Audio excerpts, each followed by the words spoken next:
Welcome, Steve. Thank you for joining me and taking the time. I know it's kind of a last-minute thing, but this is an emergency. Thank you for joining me.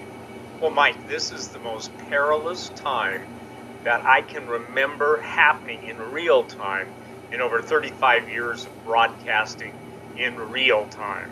And so what I think is critical is that we're now seeing statements coming out of the IMF that billions of people are going to die.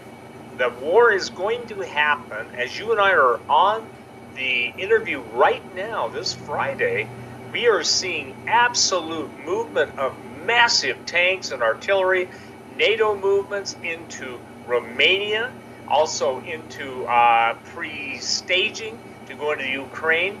Every red line that Russia has stated would be their end red line. I'm telling you, Mike, when people don't realize that we, the West, have declared war on Russia, there's no doubt, there's no getting away from it. We in the West destroyed Nord Stream pipeline, no doubting it, bragging about it, the events that have taken place concerning it, and now we're watching in real time massive readings, people that monitor, Mike, the radiation levels around the whole world. Radiation monitoring site is basically, I've never seen such high counts of counts per minute. So it's really a critical time. Steve, let me set the date for those watching, because Yes. And you asked me to give this too. Today is February 17th. It's a Friday, 2023. So we're coming up on the 1-year anniversary of Russia's launching of the special military operation into Ukraine, which I believe was February 24th of last year. Putin is about to give a speech. I believe that's next Tuesday. Does that sound correct, on the 21st? Yes, 21st. And in that speech, it is widely expected, although we don't know for sure, but it's expected that he's going to give an ultimatum to the West, or he may declare that he's just at war with the West. And Russia has already cut off all essentially communications, but also canceled all treaties with the West.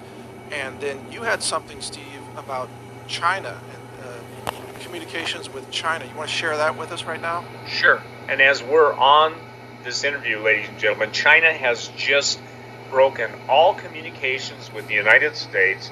The military hotlines, they work, but China will not respond in any way, shape, or form. So it's interesting because there's a famous statement, Mike, by von Clausewitz in his classic piece on war: when goods don't cross borders, armies do.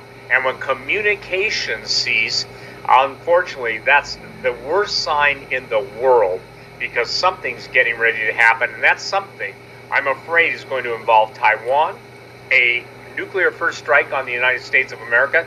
And ladies and gentlemen, our Defense Department, actually it should be called the Offense Department, is just saying, well, Russia doesn't mean what they mean, and they're not going to do what they say they're going to do. That will go down in history as the greatest act of delusion that I believe has ever been promulgated by any defensive force or any military of any time. So that's right. Where we're at, right on this Friday afternoon. Our State Department is delusional, they're arrogant, they're incompetent, and they're woke.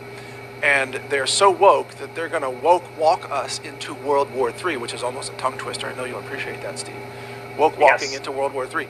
But, I mean, I don't mean to make light of it. This is the most serious situation we've ever faced. We are closer to global nuclear annihilation than we ever were during the Cuban Missile Crisis.